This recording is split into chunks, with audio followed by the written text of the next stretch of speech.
J'ai la chance et le privilège de me retrouver en face de deux frères, Marc et Christian Barani. L'un est architecte, je parle de Marc. Bonjour Marc et bienvenue à la radio du cinéma. Bonjour. Et puis je parle évidemment de Christian Barani qui est un cinéaste. Bonjour, Bonjour. Christian et bienvenue à la radio du cinéma également. Alors on va parler évidemment de vos métiers respectifs. On va commencer évidemment par vous Marc. Si vous pouvez brièvement vous présenter et expliquer en fait qu'est-ce que l'architecture pour vous véhicule, en particulier dans la sphère artistique. Parce que je sais qu'il y a un mot qui vous est commun, c'est le mot art. Alors, je suis architecte, donc j'ai fait mes études d'architecture à l'école d'architecture de Marseille. Et c'était une période d'incertitude, un peu comme à l'heure actuelle, sur ce que doit être l'architecture, vers où elle doit aller. Et donc j'ai fait un parcours un peu mixte, où donc j'ai étudié dans l'école même. Ensuite, je suis parti au Népal pour mon diplôme pendant 1 an et pour faire des études d'anthropologie. Et puis, j'ai complété ces études par des études de scénographie à la Villa Arson à Nice, qui est une école d'art, pendant 4 ans, et qui m'a permis donc d'avoir une position un peu mixte, transversale entre plusieurs disciplines, étant entendu que c'était une époque où on se posait beaucoup de questions sur qu'est-ce que peut être l'architecture. Et si je ne savais pas la définir, j'avais l'intuition qu'elle était entre l'anthropologie, la façon dont vivent les gens, et les arts plastiques dans sa définition spatiale, matière et lumière. On peut préciser en fait les faits les plus importants de votre carrière jusqu'à aujourd'hui. Il y a des choses qui ont marqué un peu, notamment cette école de la photographie de Arles, qui fait partie donc de votre œuvre. Hein. Voilà, vous pouvez peut-être détailler d'autres projets qui ont pesé un petit peu dans votre carrière. Oui, si on démarre c'est un projet qui me tient beaucoup à cœur parce que je dois rajouter que pendant mes études, j'ai eu la chance de rencontrer Jacques-Henri de Lartigue qui a été pour moi un maître et qui m'a ouvert à beaucoup de choses dans la vie. On précise, donc un photographe voilà. Humaniste en fait, par excellence. Oui, un des premiers voilà, tout à fait. Dans la veine des Robert Doisneau, etc. Voilà. Le mouvement, etc. Et puis, je me souviens, j'étais encore pendant mes études, j'étais allé aux rencontres d'Arles, puisqu'il y participait. Et quand on a eu à faire le concours et qu'on a eu la chance de le gagner, ça a été un projet important parce que faire une école, c'est un sujet complexe. Et je l'ai fait à partir de... Vous voulez dire un lieu d'inspiration Oui, comment on travaille, une école, comment elle peut être ouverte sur la ville et puis recentrée sur elle-même avec les étudiants.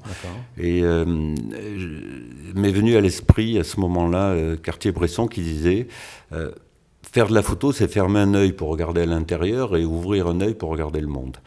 Et voilà, c'est cette idée force qui a permis de faire cette école qui est très ouverte sur le boulevard et qui est en même temps centrée sur un patio où les étudiants se retrouvent à l'abri du monde, parce que pour créer, il faut être dans le monde et à l'abri du monde en même temps. Christian, donc vous donnez dans le milieu du cinéma, vous êtes cinéaste, oui. Vous faites également des installations. Je vous en prie, présentez-vous un petit peu également. Oui, mon travail de cinéma en fait questionne aussi le processus même du cinéma. C'est-à-dire que je fais à la fois des films linéaires qui sont projetés dans des salles de cinéma, mais j'aime aussi déployer les images dans l'espace et reconvoquer en fait l'histoire du cinéma. Parce que l'histoire du cinéma, les premières images de cinéma ont été faites par Edison. C'était des dispositifs, un écran, un spectateur qui était multiplié dans l'espace et disposé dans l'espace pour que les spectateurs puissent venir. Comment l'un envers l'autre s'enrichit mutuellement et qu'est-ce qui porte en fait cette notion de fratrie? En quoi elle est, j'ai envie de dire, un élément déclencheur peut-être pour bon nombre de projets? Oui, c'est difficile de répondre à cette question. Bon, la fratrie, on se connaît forcément. On a passé notre enfance ensemble, donc on a un corpus d'émotions qui est commun. Ensuite, moi, j'ai démarré mes études d'archi. Christian a fait Sciences Éco, sur notre dispositif aussi. On a un parcours qui peut, d'une certaine manière, parler de l'errance comme une qualité. C'est-à-dire qu'on n'est pas allé directement à ce qu'on faisait. Et puis, petit à petit, les choses se sont passées sans qu'on ait du tout l'idée qu'un jour on devrait travailler ensemble. Christian montrait ses films, je lui montrais mes projets. Et puis, au fur et à mesure, il y a des thèmes communs qui sont apparus, mais encore une fois, c'était pas prémédité. C'était pas, oui, ça s'est pas imposé, quoi. Non, c'était pas l'idée d'un corpus qu'on allait travailler. Et puis, c'est à l'occasion d'un projet qui est l'extension de la prolongation du tramway de Nice, enfin la gare des tramways de Nice pour être précis, où on a eu à faire un problème de représentation parce que c'est un projet qui est fait sur le mouvement, qui est hyper complexe et qui n'était pas possible de rendre par la photo. Et là, voilà, on a pris le risque, parce qu'au début, on pouvait imaginer que ce soit un risque, mais ça n'en était pas, de travailler ensemble. Et, on est en quelle année, Marc On est en 2008. D'accord. 2009.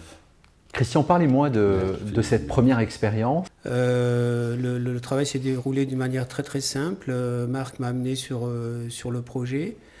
On a arpenté ensemble pendant plusieurs jours, parce que c'était sur une grande surface. Pendant plusieurs jours, on a arpenté les lieux où il m'expliquait tout son travail, toutes ses difficultés. Ça vous a permis de vous en imprégner peut-être, hein. Totalement. Et puis voilà, donc moi j'avais ma caméra, je commençais à filmer, mais je savais très bien que ça n'allait pas être les images du film, oui. mais plus comme un moyen de commencer à rentrer en rapport avec le travail de Marc et l'espace qu'il a bâti. Comme un pré-représentation en fait du travail. Et ensuite, je suis retourné tout seul pendant plusieurs jours pour filmer. Et après, le montage s'est fait... on a fait une séance d'interview ensemble. Et puis le travail s'est fait très simplement. Vous parlez du mot montage. Quand vous êtes à cette étape de la création, est-ce que Marc intervient également ou vous faites ça tout seul ? Non, parce que moi j'ai un protocole qui est assez particulier, c'est que j'écris jamais de scénario. D'accord. Donc je ne sais pas ce que va être le film. Ah, c'est le film de l'instant. C'est la matière de l'instant. Je travaille sur l'expérience. C'est comment le corps rencontre les êtres, rencontre les espaces. Et de cette expérience naît des images. D'accord. Et ces images, il n'y a pas de pré-représentation, il n'y a pas d'intention de film derrière. Extrêmement intéressant. Il y a juste l'intention de récolter un matériau. Et à partir de ce matériau, il peut prendre la forme d'un film, d'une installation, de je ne sais quoi. D'accord. Justement, en fait, Marc, vous avez évoqué un mot qui est très important, le mot errance. Et quand je vous écoute, Christian, en fait, c'est un petit peu ce que je ressens personnellement. C'est que dans le cadre de vos observations, et ça j'imagine que c'est un terme un peu mutuel, on sent quand même qu'il y a une volonté assez marquée, assez forte, de capter l'atmosphère, et pour que chacun, avec vos talents respectifs, vous puissiez le révéler et l'offrir aux autres d'une manière ou d'une autre. Je me trompe ou Non, c'est très juste d'ailleurs quand je parle d'architecture, notamment la relation de l'architecture au paysage et à l'environnement humain et social, c'est un mot que j'utilise souvent. Parce que désigner une fenêtre, elle cadre un paysage, elle en fait une image. Capter un paysage, c'est tout à fait autre chose. Ouais. Et dans le travail de Christian, comme c'est très instinctif, c'est à la fois très précis et très instinctif. C'est-à-dire l'architecture, c'est plus lourd à manier, mais c'est un peu le même principe. C'est-à-dire qu'il faut qu'on soit ouvert à ce qu'on n'a pas prévu. Il y avait aussi une manière de relire le travail que l'équipe a fait, le travail de l'atelier, et de comprendre, parce quelquefois on a des intentions qui sont pas matérialisées. Et Christian, quand il filme, il révèle des choses qui étaient potentiellement là. Pour être un peu plus précis dans mon travail, je pratique la dérive. Voilà, qui est une sorte d'errance. D'accord, bien sûr. Et tous les jours, quand je filme et quand je travaille sur un film, je ne sais pas ce qui va s'opérer dans la journée, je ne sais pas ce qui va advenir. D'accord. Voilà, donc c'est pour ça que je n'écris pas. Vous êtes en totale improvisation alors. En totale improvisation, comme des jazzman. D'accord. En fait, voilà. Est-ce qu'il y a une position particulière ? Parce que le cinéma traditionnel, à la fois pour des questions de production, pour des questions de réalisation, interdit ce type de pratique. Mais alors, du coup, j'ai envie de vous dire, la lumière a une incidence considérable dans votre inspiration. Parce que si le matin tôt, vous démarrez vos promenades, vos errances, et si vous y êtes en plein milieu de la journée avec une lumière zénitale, ou si vous êtes en ce qu'on appelle dans la golden hour, en fin de journée, ou après dans la blue hour où la lumière décline, finalement on va avoir un narratif qui va être totalement différent, et j'imagine que ça conditionne énormément votre façon de vous inspirer. Exactement. Et puis, en fait, je travaille avec l'inconscient. Plus qu'avec le conscient. Walter Benjamin disait il faut marcher pour aller à gauche ou à droite, c'est faire un acte poétique, c'est-à-dire abandonner les habitudes, abandonner les pré-représentations, abandonner ce que l'on cherche pour s'offrir à l'inconscient, à l'improvisation. Et donc après, tout le travail, c'est un travail aussi physique. Parce que je marche entre 15-20 km par jour jusqu'à l'épuisement. Ah, c'est énorme. Hein. Et c'est grâce à cet effort physique que les endomorphines montent dans le cerveau et transforment notre rapport à la réalité.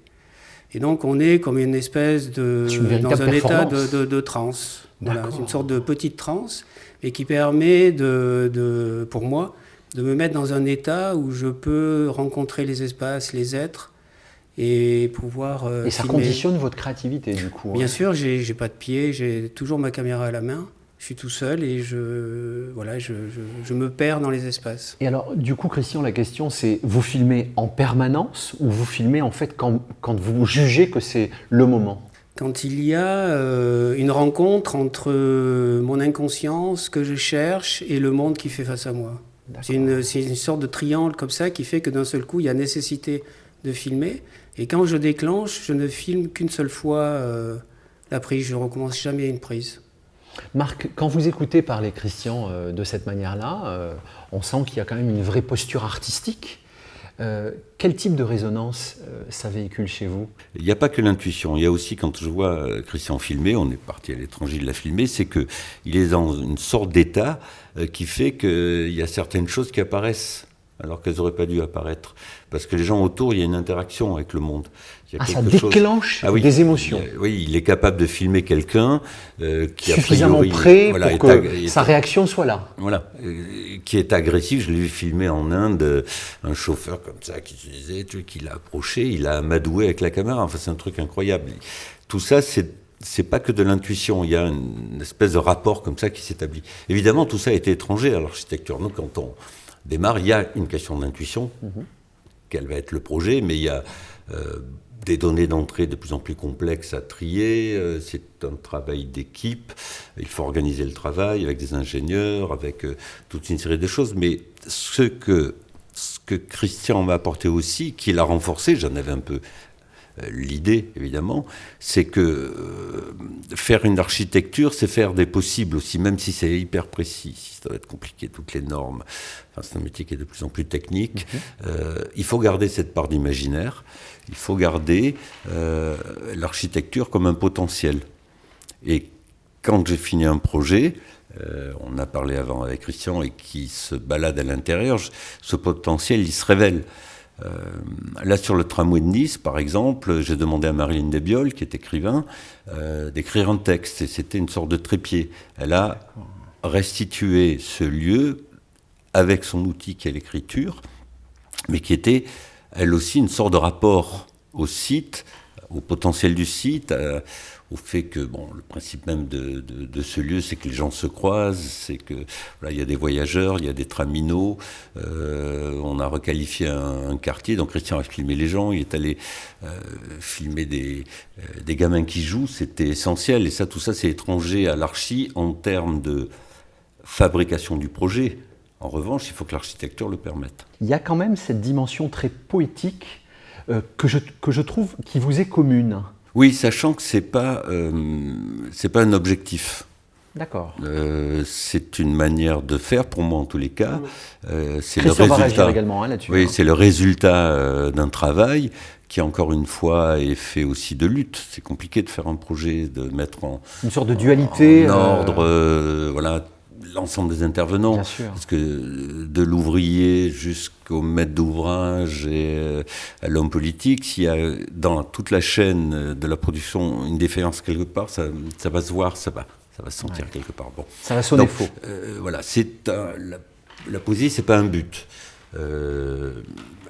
La beauté, puisqu'on risque d'y arriver, non plus. C'est un mot c'est un mot valise. Là. Chaque fois qu'il est utilisé, pour moi, c'est un warning. Et puis, il y a diverses manières de considérer la beauté. Par exemple, on a une expérience commune aussi qui nous structure, c'est celle d'avoir pratiqué, s'être immergé dans des cultures différentes. On parle du Népal, par exemple. Enfin, ce qu'on aime, Christian et moi, je parle pour toi, mais c'est de confronter notre culture à d'autres, parce que ça permet d'éclairer aussi la nôtre. Ça, c'est fondamental. Mais par exemple, au Népal ou dans la culture hindouiste, la beauté, c'est pas un but, c'est le départ. C'est un véhicule qui nous permet d'aller plus loin.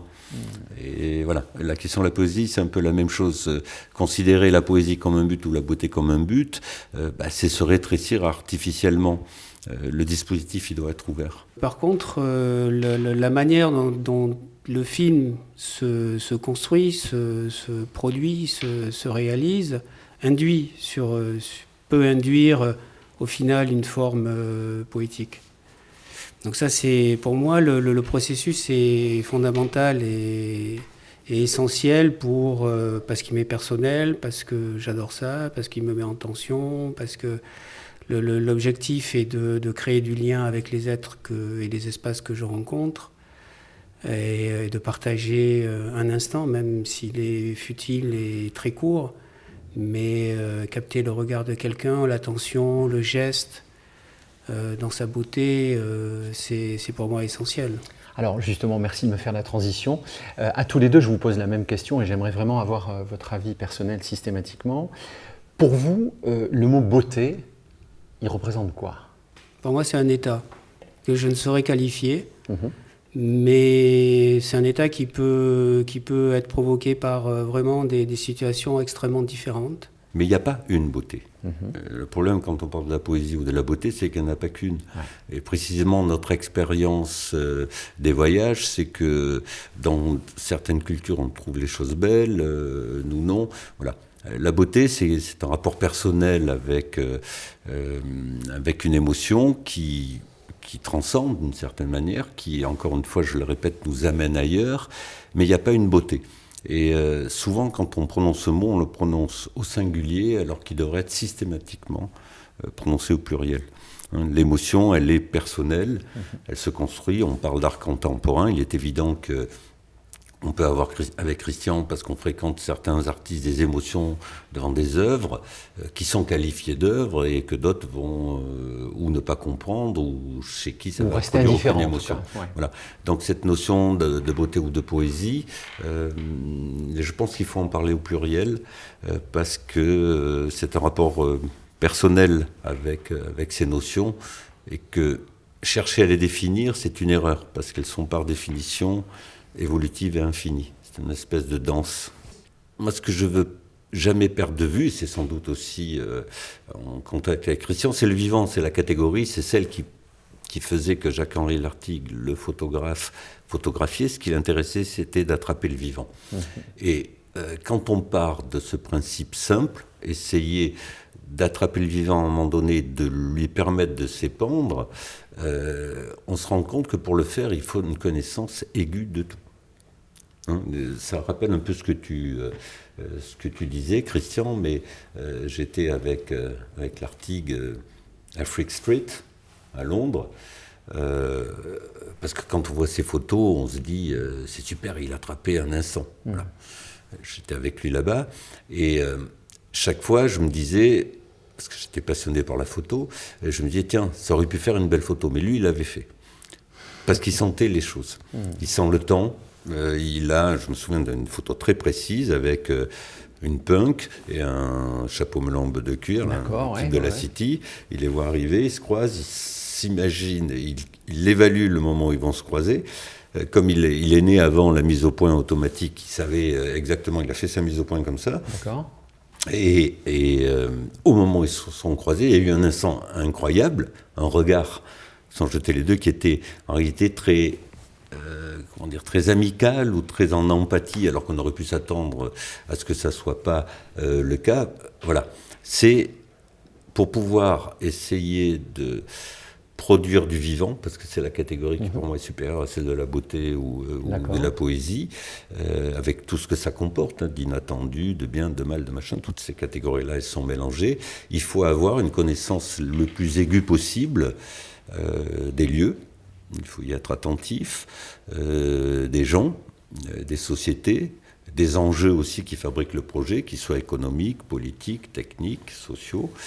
Et pour ça, c'est un travail permanent, quotidien, et le regard distant que nous donnent d'autres civilisations sur la nôtre est essentiel. En fait, à la fin de chaque expérience, et donc de formalisation de l'expérience au travers d'une installation ou d'un film, à la fois il y a cette question de la joie, mais aussi il y a toujours chez moi cette notion d'insatisfaction. C'est-à-dire que je suis toujours insatisfait. Et c'est toujours quelque chose qui, à la fois, me pousse à faire l'autre film. Bien sûr. Et chaque fois que je vois un de mes films projeté en salle, j'ai envie de le remonter. Je me dis là, et je le remonte. On arrive au terme de cette interview. Marc, il y a une tradition à la radio du cinéma. Je vais vous demander de nous partager votre film préféré. C'est valable aussi pour Christian.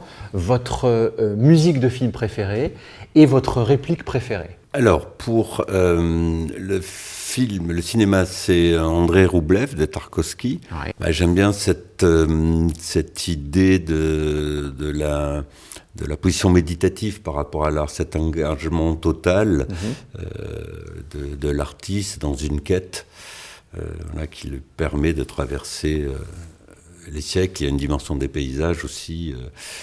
Et puis cette idée que quand on est quelque part, par l'art, on peut toujours s'en échapper et accéder à autre chose. Après, il y a Einstein on the Beach par Phil Glass. Pour la musique, donc. Oui, ça c'est tout simple, c'est que comme c'est une musique minimaliste, répétitive, on faisait toutes nos charrettes d'architecture avec ça, et qu'au bout d'un moment, c'était comme un mantra, ça créait un rythme et qu'on avançait. Et c'est vrai que ça a structuré beaucoup de travail d'équipe, parce que l'architecture, c'est un travail qui se fait avec passion, on déborde souvent. Une citation, une réplique, c'est un film, donc c'est lié à un film un film iranien. C'est une jeune fille, Sépidé, qui voulait devenir astronaute, et donc en Iran, en étant une fille, c'est d'actualité. Ouais. Voilà. C'est compliqué. Elle a une réplique, qui est structurante pour moi, en tous les cas, qui m'a éclairé. Elle dit, à un moment donné, ce ne sont pas les grilles autour de l'étang qui me gênent, mais de nager avec des poissons qui ne connaissent pas la mer. Magnifique. Christian, c'est à vous de relever le défi, mais Marc a placé la barre assez haute. Excellent. Mon film, c'est pas préféré, mais essentiel, ce qui est différent. Oui, quelque chose dont vous avez du mal à vous séparer. Oui, c'est L'homme à la caméra de Dziga Vertov. Pourquoi ? Parce qu'il est essentiel à tout réalisateur qui doit commencer à faire des films, et notamment des films documentaires, parce qu'il pose dans son film, il y a toutes les problématiques et toute la question du point de vue, la question du rapport au réel, la question le film commence dans une salle de cinéma, on projette une image, c'est-à-dire que d'entrée il dit il n'y a pas d'objectivité, tout est fiction en fait, mais en même temps cette nécessité d'être au contact du réel, toute cette complexité du rapport entre la fiction et le réel, la question du montage, du rythme, du montage musical. Oui, c'est une véritable une ode au cinéma, quoi. C'est une bible. Oui, voilà. d'accord. Quand on commence le cinéma, il faut absolument... On reprécise donc le film Dziga Vertov, L'homme à la caméra. Voilà, absolument. Alors, votre musique préférée, Christian ? Ma musique préférée est la bande-son d'un film de Jean-Louis Godard. Le film, c'est Nouvelle Vague.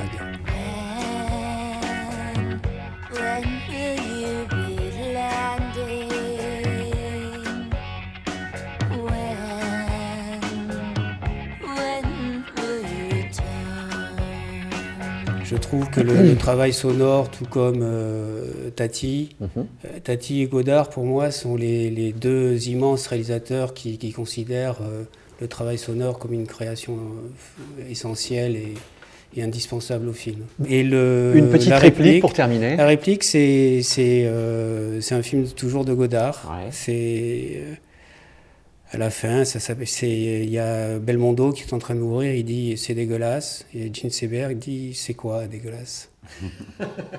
Voilà, et je trouve que ça résonne malheureusement avec nos temps. C'est vraiment dégueulasse. Action! Oui, j'ai plus de batterie, comment on fait? Il faut que j'aille à la radio du cinéma.